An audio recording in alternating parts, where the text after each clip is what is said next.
alors net tolo ba FCC azana réunion siko na showbiz net tolo ba tu déclaration finale ba osani tension eza makasi emo kabila pes order ilunga lukamba abiso tito komba ba 15h boka démission ilunga lukamba ba rime antibala azana ba canon terrible awa comment siko yango a dissolution assemblée nationale mon stratégie ngebetami donc ça dit tirer la pes order akaboy ko ça les insubordination ça ni a démissionné président na enani Gilbert Kakonde na majorité à parlement ya Kabila Rosimba te crise coach ce que pesi pouvoir na mkonza moka a dissoudre voilà mutaisa tunabi calcul les abonnés là calcul na ozonga na limbo là voilà na mono yo za malili mais tension ça terrible politique à RDC comme lengo ozo comprendre ni to ba ni eza aussi passé FC ça ce qu'on a réunion sco sa déclaration finale awa ça charisme po ndenge politique comme elengi mikolo donc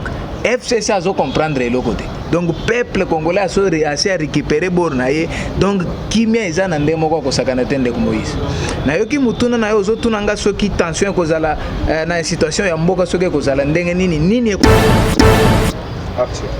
Bonjour, bonsoir na balade non soya la voix céleste mbote nabino mbote bozali ebele partout dans le monde vous akolanda biso par la internet wana moni kale chibangu na Caroline do na Suisse maman konde chita la main des opprimés c'est que toko maman Kabasi Charlotte maman Dédé Charlotte bozana Asie Océanie en Afrique sans oublier en République démocratique du Congo et ça inde konabino Moïse Maman Kanchiba l'émission na bolinga tolo bate de tokoloba alors nazalinga emote na pesu mbote mingi na ndeko maboke bende John wa sima caméra na équipe ya la voix céleste alors nazalinga mo nazana mutoto message biso na déjà auto ça décryptage ya autorité ndeko Jeff na ene tout ça décryptage ya autorité alors net tolo ba FCC azana réunion siko na showbiz net ba tu déclaration finale ba osani tension eza makasi emo kabila pes order ilunga lukamba abiso ilunga lukamba a mona ni lobby na niveau président a démissionné peut-être ba awa ça on fait prévu tito komba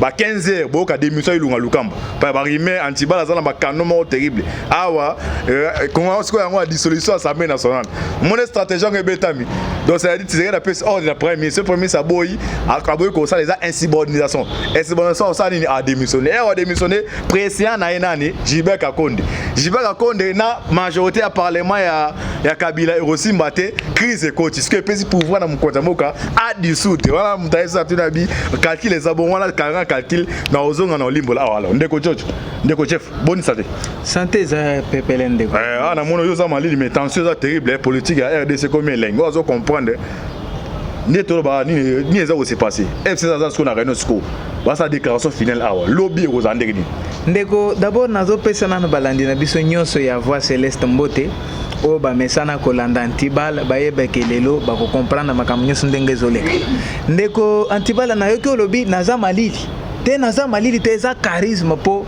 ndenge politique comme elengi mikolo donc FCC a comprendre le côté donc peuple congolais a assez récupérer bornaye donc kimia eza na ndemo kwa kosakana tende ko Moïse na yoki mutuna na yo zotuna nga soki tension kozala na situation ya mboka soki kozala ndenge nini ekoleka lobi ndeko Moïse premièrement il faut que seka makasi po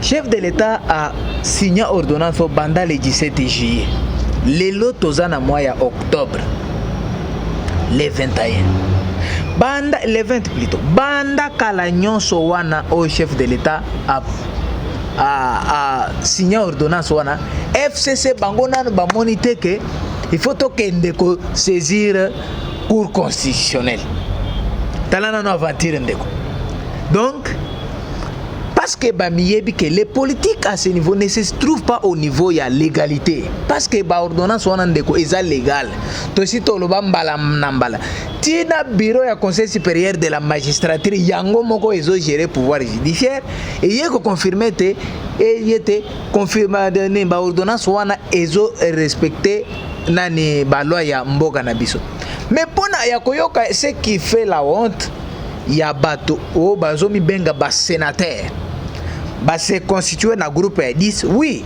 koromeza atteint pona ko kende ko déposer recours na cour constitutionnelle ba ke ko déposer recours en inconstitutionnalité il y a ba ordonnance signée par les chefs de l'État ndeko mais eloko ezo pesa nga posa ya koseka na posa ya mawa oyebi que premièrement ba ordonnance ya chef de l'état eza ba acte administratif cour constitutionnelle aza habilité te pona ko traiter ba acte administratif eza conseil d'état nde aza na compétence ya ko traiter ba acte administratif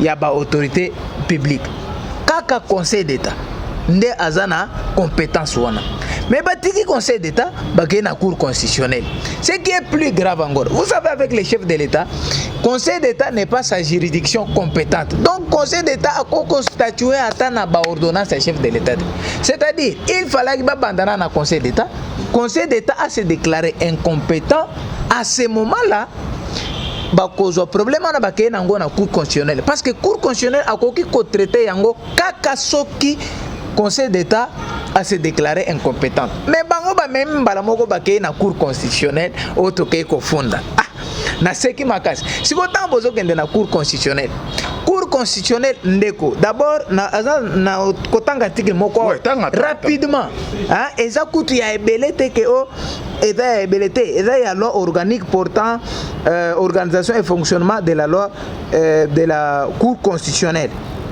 loi numéro 13 bar 026 du 15 octobre 2013 ndeko na ngai eza simple nazoyeba te FCC oyo soki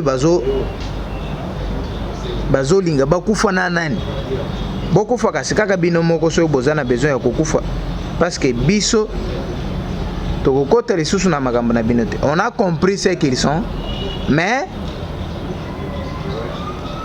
balingi bakufa nayebi te so balingi bakufa na banene loi ezoloba boye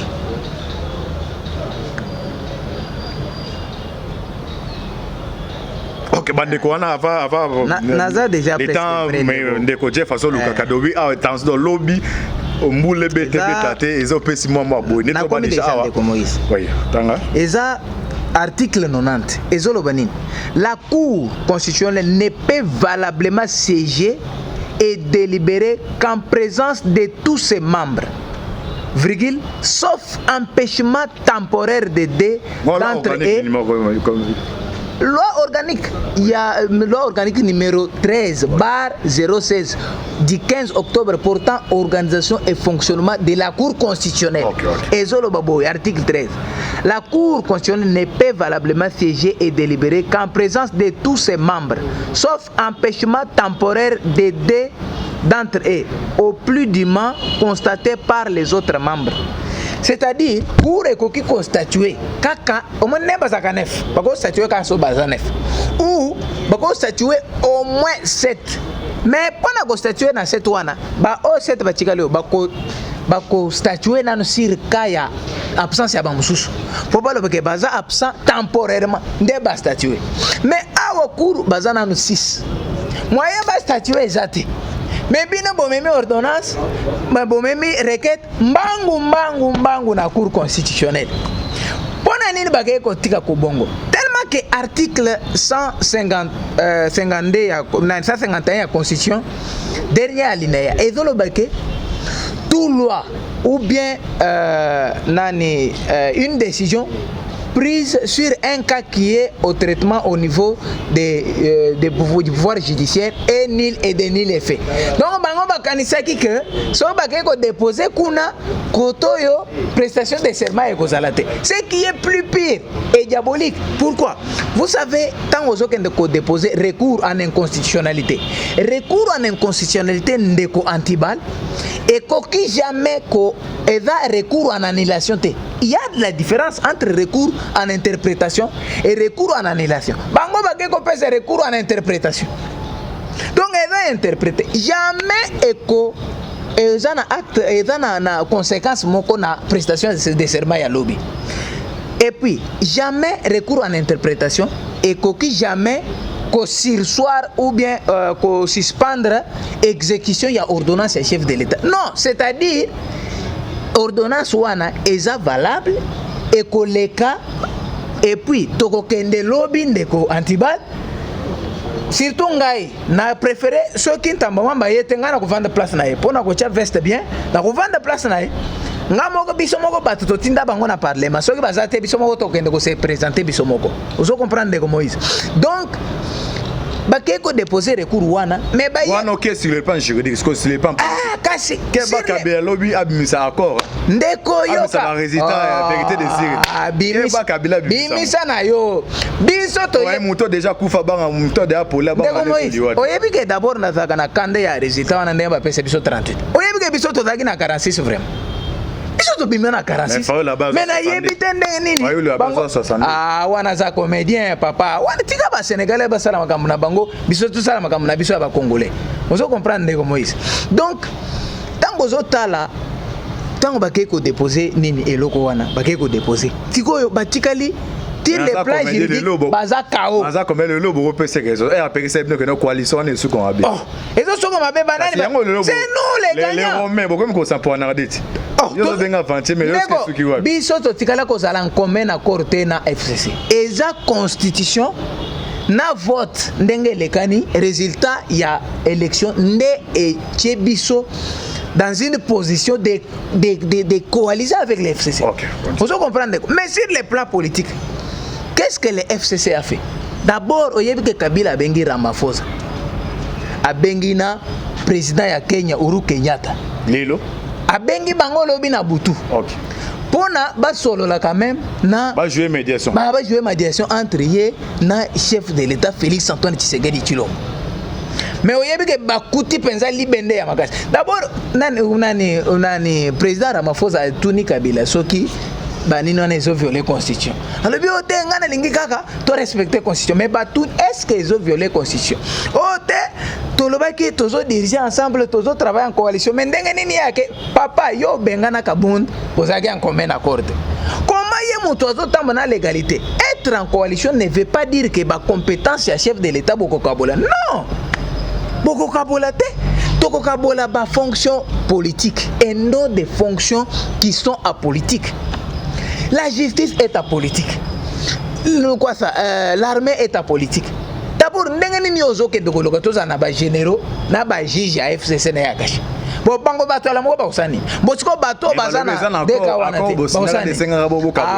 ndeko accord to signer est-ce que ngana wangana ke toza na accord te toza na accord oyo Jean-Marc a signé na nemu milanya signé to publier yango yo mana yango te mais oyo bango bazo imaginer na ndo accord wana le vrai accord avant ma première élection bazo zele nini pona ko bazo zele nini pona ko bimisa yango basenga ki biso verbalement sécurité biso tolobi dans un état de droit l'état de droit ne peut que sécuriser tout le monde toringa to bani to ko sécuriser binote non mais l'état de droit doit sécuriser tout le monde vous comprendre bato bumi bato ba rostima ngabo sebo oh ndeko na lobi bien l'état de droit doit sécuriser tout le monde ce sont les innocents contre les criminels ceux qui ont se retrouvé criminels mais au consil ça ngot continue non vous comprendre siko yo tambo bakutani na Ramaphosa oui tambo bakutana Ramaphosa bayebisie mais na ndenge bon de toutes les façons ndenge lobi tokolo solo na Félix Antoine na chef de l'État tango babengi Félix Antoine Tshisekedi Tshilombo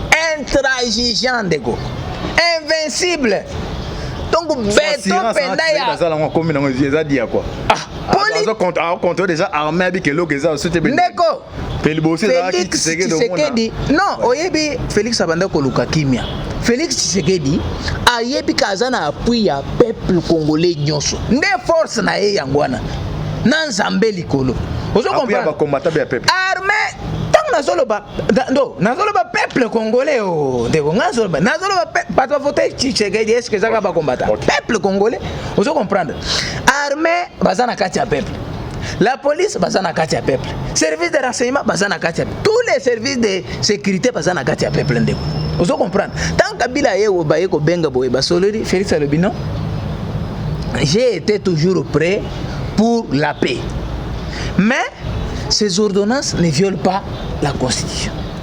Le bureau du Conseil supérieur de la magistrature, vous l'avez vu, Baleka Balobi, ça ne viole en rien. Pourquoi est-ce que lui doit s'opposer à la prestation des serments des juges qui du reste ne sont ni de mon parti politique, mais ce ne sont que des citoyens congolais? Où est le problème?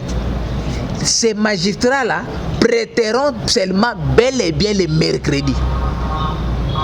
Tango alobi bongo ba yebisi Kabila piqué crise. Ozomona avandi donc azoyeba te abandele wapi asuka wapi. Donc qu'est-ce qu'il faut faire?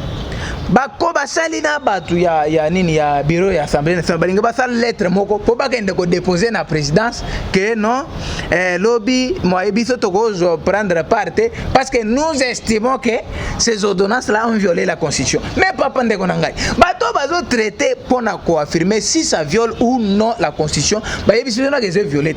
Yo zolo bakaka bongo mais na tongo ya lelo directeur Eberand Kolongele Yemoko, directeur de cabinet et chef de l'État, ad intérim. Aye Yemoko na bureau ya Mabunda. Pona koyebisa que lobby prestation de serment awa. Akepe na bureau ya Eberand nini ya Tamboma. Yoko yambate directeur de cabinet et chef de l'État. D'abord bazaba nani, on a zo comprendre nanute. Omoni bazaba bazaba c'est ça minene. Baso gérer bana. Institution munene. Baso gérer yokana na assemblée nationale. Omoni assemblée nationale na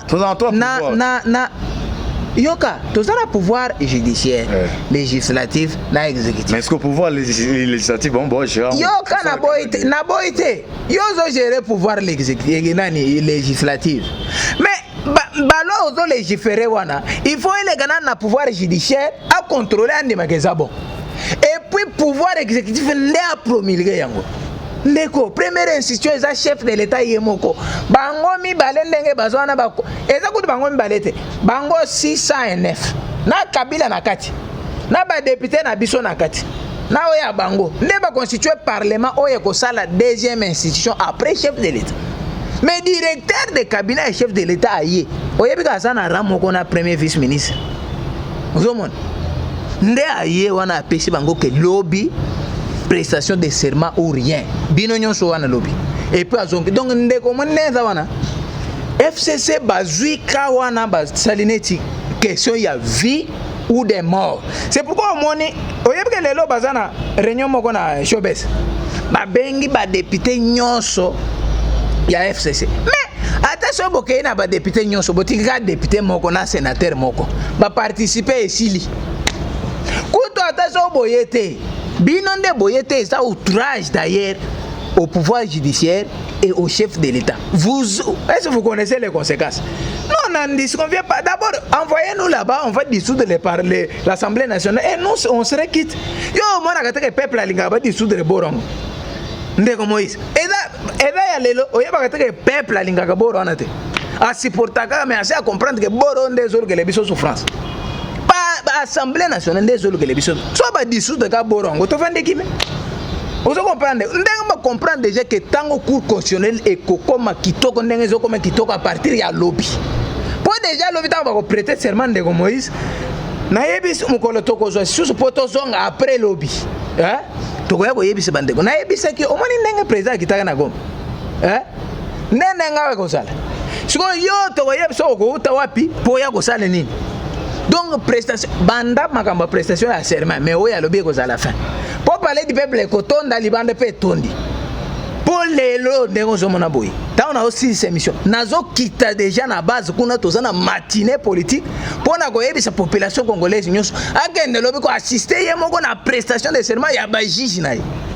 Ndeko dongo ndenge za wana bato FCC boyeba ke botika na bino komitungisa pamba to budget kaka mboka tokende malamu po ndenge boza wana boza ko kweye deja boyebi politique te oyebi ke bango bakanisa ke tango fachi azo misala lokola zoba po amona ba malende bazo mikanisa wana ke baza male amona makanisa na bango amabe bango bakanisa za mayele te nzoka nde grand bouliste mama na politicien donc politicien nyos o papa Tshisekedi wa Mulumba B50 mkongo nzoko donc a pesier politique na poko politique mususu na tongo ma azonga ekole boye mama marza melisier politique mususu siko mutu wana yo otika na nzamba ona otina yewa bora oya boye oya kolega mutu wana na politique classe ya politique penda tactique ya politique ndengi DPC za na ngoboye bon nazoyebisa bandeko na biso njo so ba congolais na bato ya FCC siko ilunga ba congolais nyo boza la l'aise lobi to penda na prestation serment il est hors de la peste jusqu'à là ils exécutent mais pas ndeko nalingana bosa na kawana te uzomona d'abord il faut koyeba ke Ilunkamba aza premier ministre conseil des ministres conseil des ministres eza likolo ya batu nyonso ozo comprendre ndeko Antibal siko conseil des ministres est chargé Ilunkamba pour akende ko exécuter akende ko faire ko faciliter protocole d'état pour organiser prestation de serment mais ozomona ke FCC au travers nani secrétaire permanent adjoint ya PPRD Ferdinand Camber azo telema azolo ba tozo senga premier ministre a obtempéré na ba décision ya chef de l'état te. Or d'abord ezanano charge conseil des ministres muto chargé oyebi premier ministre d'abord o monna batindie wana soga yebi ci parlement est boy crise institutionnelle entre donc persistante entre assemblée nationale entre parlement na gouvernement chef de, mais to kolega na prestation de serment parce que protocole d'état est constitué kaka to legi na prestation de serment mais après les chefs de l'état conformément à l'article 69 et 148 à dissoudre l'Assemblée nationale. Ils avaient les choix. Soki premier ministre aboyi kokende kopesa bango. C'est simple. Il va tomber dans l'infraction qu'on appelle insubordination. À ce moment-là, les chefs de l'État se verraient dans l'obligation obligé qu'on pousser à la démission. Et à démissionner à la rendre établie. Quand le chef de l'État va accepter sa démission, qui va assumer l'intérim? Gilbert Kankonde. Si on a Gilbert Kankonde, l'homme au signature rapide. Vous comprenez? Article na parlement au FCC. Est-ce que tu as 2 jours pour la crise? Bon réponse. Donc, bango bazana choix entre Ilunkamba na Gilbert Kankonde na le premier ministre. Et wana choix wana eza ya Ilunkamba.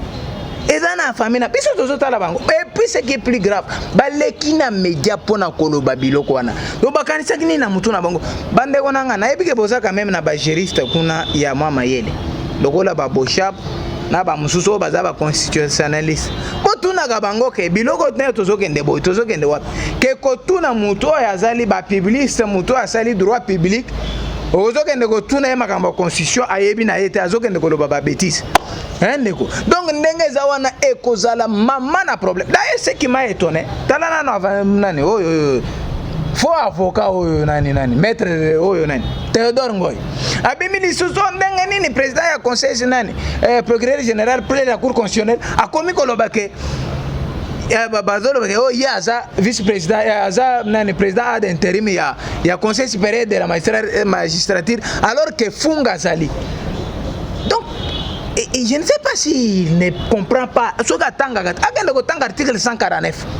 Président de la Cour constitutionnelle ndazalaka directement président du Conseil supérieur de la magistrature. Procureur général après la Cour constitutionnelle ndazalaka directement vice-président du Conseil supérieur de la magistrature. Président de la Cour constitutionnelle azate. Funga ko jouer intérim na kati ya Cour constitutionnelle. Mais na kati ya Conseil supérieur de la magistrature, c'est le son précédent. Hein? La personne qui fait la préséance, qui vient après le président, il y a Cour constitutionnelle, il y a Conseil supérieur de la magistrature, qui doit assumer son intérim. Et la personne qui vient après le président, c'est le vice-président qui se trouve le procureur général près la Cour constitutionnelle. Maintenant, et puis, ce qui m'étonne, Azalaka, nani professeur. Si on monte à Boyako, tant que c'est Batouni. Bato abonde komona omoni boy na kuro bimi mbala moko po oya kotangisa batuni donc malobi nazo benga Théodore Ngoy na Martin Fayulu na bato FCC baya ko assister na prestation de serment kasi bino bolobi ke soki Tshisekedi a violé constitution toko destitué OK bolingaka bo destitué mabunda menacé ya out na article 166 165 a menacé out pour la violation intentionnelle mais bon c'est là va prêter serment comme ça l'infraction est consommée. Bokende ko décision. Ndenge nini bozo lenga. Hein? Botia lobby lokola journée de vie ou de mort. Papa, on dit lobby. Hein? Il y aura un matin et un soir. Et puis on dit na poko wana surtout journée lobby tokolala na kimeme ko zana idete. Ok, merci Ndeko Jeff to que pays tapé que go chité. Ah on a bien Ndeko Jeff na tout ça ka décryptage art sauté politique. Bozo on appelle ça ma révélation. OK, Kabila bien qui figure à Mafosa na Uhuru Kenyatta pour na ba jouer médiation bloquer un poste chef Fatia Zong Sedo. Sans do awa ils a meeting toujours mais surprise à moi que surprise oui ça là. Même que batona bon Ndeko Jeff on pose question moko do. Avant que comme l'objet Ilunga le camp a démissionné. On empêcher pour ça c'est moi. Ça n'a rien à voir. Na attends président de l'Assemblée nationale a démissionné na Sénat ba démissionner hein attends na procureur général frère la cour constitutionnelle a démissionné OK to kolega na prestation de serment muto ya kwa empêcher on mani na minito muto ya kwa empêcher prestation de serment ezaka ka chef de l'état so que parce que ye muto ko doit prendre acte na bato ba ko prêter ozomon mais tant que ye lo mabunda kufa lobi to kenda na prestation de serment ndeko parce que ye muto ko zwa baye bien nga mutu na lotolo bate to tanga constitution ou bien to kolexata to si to tanga ki déjà plusieurs fois donc bandengo nanga lobby penda et puis nazoye omoni ba diaspora nyoso boza la brancher pour lobby boko mona ndenge biso moko d'abord nasina bongishi déjà verse zaki déjà na nini na pressing nasina ke koso vous comprendre nasina ke koso moi verse nanga o na bomba ka pona manifestation na lobby ko bima penda na ko fanda so ntambo mamba yete na ko sepela makasi ndeko e pona ni pona ko fanda na place na ye vous mona ngamo na ko ndeko mi représenter pona tindie po ke ndeko représenter ngai siko ya ko mi ko sala fier so ga za te ngamo na ko ndeko représenter donc na ze sakaka via Alexis soko moni ka ko sala lobby te signaler nga kaka ngara ko ya ko vanda na place na yo po de toutes les façons ozala na yo te prestation de serment et collègue ozomona ngana ko beta maboko na place na ye mais tango zo ya te yeba ke batwana nde bango ba ko traiter ba contentieux électoral bango nde ba ko valider ba candidature prochainement est-ce que vous raisonner quand même prochainement parce que bango batwana nde ba ko valider ba candidature so ba longolé esili olongwe ce que aujourd'hui élection ebimi c'est né à proclamer aucun vainqueur bango nde ba ko confirmer ou bien baboy ce que baboy oza élite bango nde et puis so ba sali esili sous recours azate o moni so bango ba décision ata chef de l'état ko boya te ndeko na ngai bon siko yebisa ngai est-ce que ta mabunda na nani ntambo mama bazo sala biloko na bazo penser prochainement ou bien balembi déjà politique parce que de toutes les façons va prêter serment peut-être aussi ba pression officine ya kingakati mais c'est leur problème quel est le résultat maintenant sikoyo donc je dis quel est l'avenir il y a juge Ubulu na Kilombo ba boy ko prêter serment ba carrière na bango en Berne qui a perdu c'est Tshisekedi hein c'est Tshisekedi ou bien c'est eux qui ont perdu c'est le FCC ou bien c'est les cash ou bien c'est qui a gagné c'est le peuple congolais ou bien c'est le FCC c'est le peuple congolais parce que Tolongoli quand même bambouma moko mibale ya mabe pourquoi nazolo ba ya mabe parce que un juge responsable de son état jamais go kende ko sala simulation ya eloko ya yebi ke zo violer constitution so go sala simulation il fallait assumer o kende ko prêter serment mutu moko boya ya ko pekisa yo et puis o tiki pe o vandi OK de ko moizo yebi ke zo pesa nga kanda mabe donc lobby egoyinda makasi OK merci bande ko to compagnie na suka émission na biso to yambaki ndeko Jeff na ça de cryptage à ndeko Jeff ta la caméra na peut-être ndeko Jeff maboko benda sina minutes pour pesa ye ozana 2 minutes et demi oloba lo suka na numéro téléphone pour te chiter bon bande ko nanga nyoso ya diaspora ba congolais nyoso na ba combattant na ba juge nyoso conseil bureau ya conseil supérieur de la magistrature na ba syndicaliste nyonso ya magistrature ya ba magistrat nyonso na ba député nyonso na ba sénateur na lobi ke biso nyonso na ba journaliste biso nyonso tokuta na lobi po prestation banda makambo prestation de serment oya lobby à part ya chef de l'état Félix Antoine Tshisekedi Tshilombo o eleka ba serment nyonso o ya lobi suka na masolo. Donc ndenge boza boye boya lobi ko vivre événement maman na événement déjà FCC a kwei kao politique elengi bande on a biso nyonso ya diaspora boza la branché pour lobby en tout cas maman na tembe lobby nde et donc au pesi mbwa boy au pesi FCC akimi.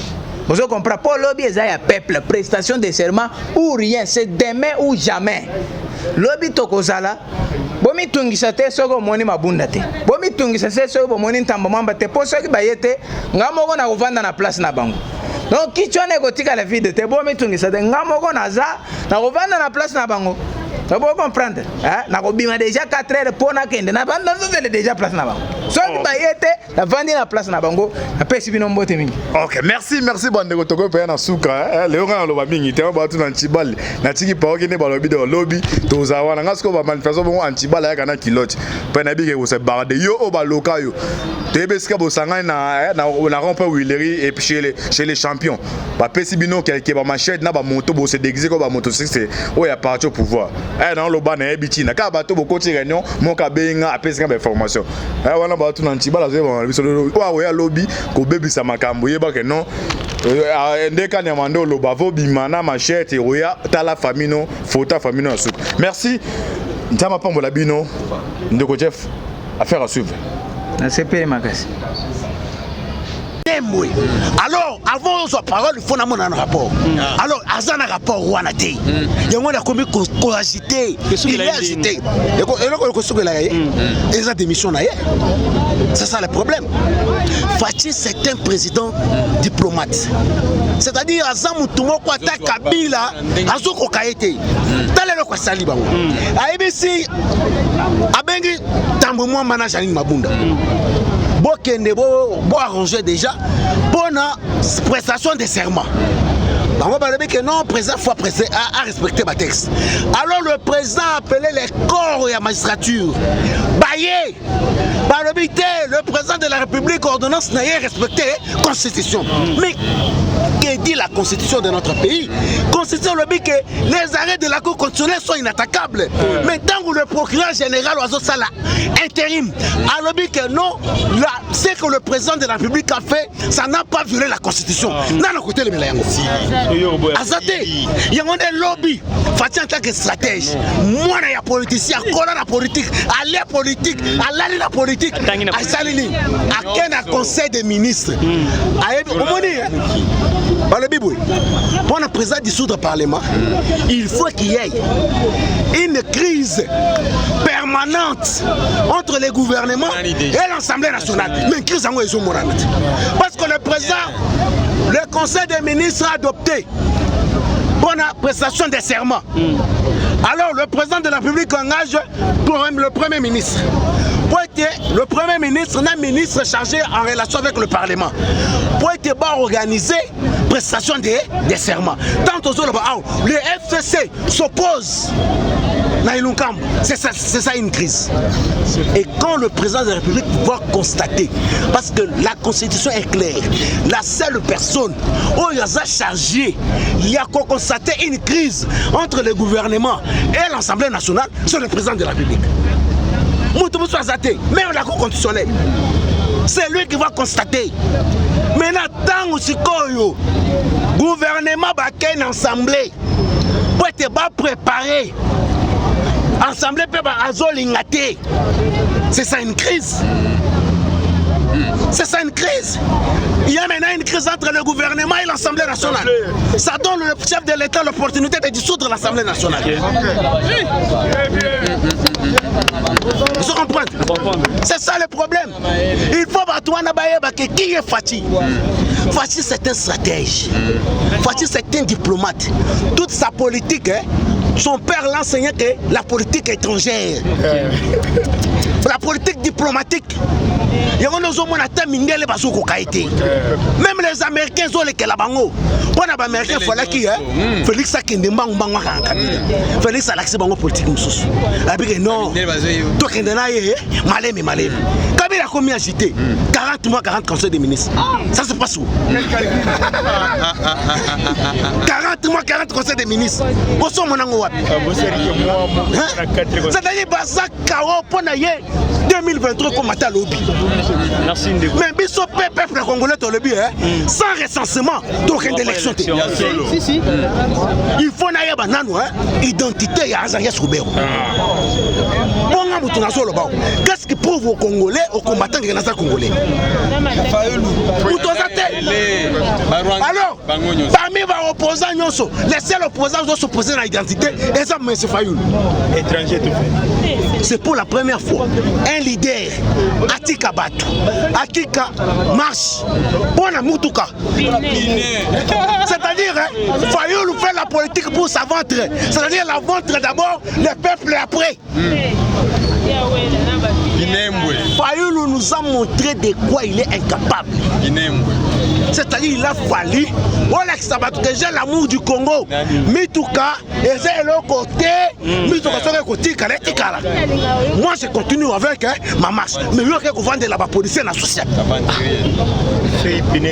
Tu as oublié les bits. Tout ça c'est quoi? La politique l'opposition, le président de la République a fait ça. Opposant qu'on sait que leader, on a bénéficié, le premier ministre mais jusqu'aujourd'hui, l'autre opposition était capable. Il y a un leader de l'opposition. Azaté. Bango moko na la mouké komi 6 mois, 3 mois. C'est-à-dire que la confiance. Comme il s'est leader, mon côté, ça a 5 ans. Pourquoi 6 mois? Hein? C'est-à-dire, le chef de l'État, moi j'ai confiance en lui. Qu'il plaît qu'il neige, la vie de ce peuple congolais. Nous sommes maintenant dans la voie, il y a des solutions au Parlement. J'ai dit et je vous remercie. Merci, nous vous sentir que la base, c'est la tête qui porte, la tête qui fonctionne, tout le bas minité. Beaucoup de toujours en contact Nabiso, c'est toujours plus de 143 81 35 8003 à la fin. C'était Ezra Kaya. Merci de soutenir Nabiso partout dans le cadre de Côte du Monde. Nous avons toujours entouré la base toujours mobilisée, liste Nicolas, liste Tové, Nabango Tinasuka. Merci de s'abonner, merci de partager l'émission. On se retrouve sur le prochain numéro. Quand on a plaisir, quand on a ambiance, bye bye. Bye.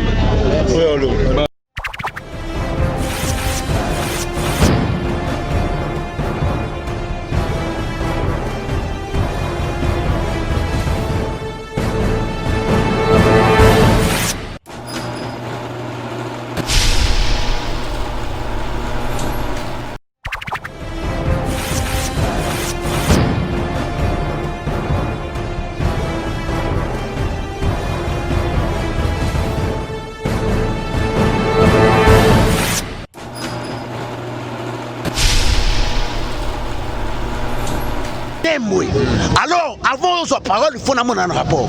Alors, Azan a un rapport ou un athée. Il y a un commis coagité. Il est agité. Et ça démission. C'est ça le problème.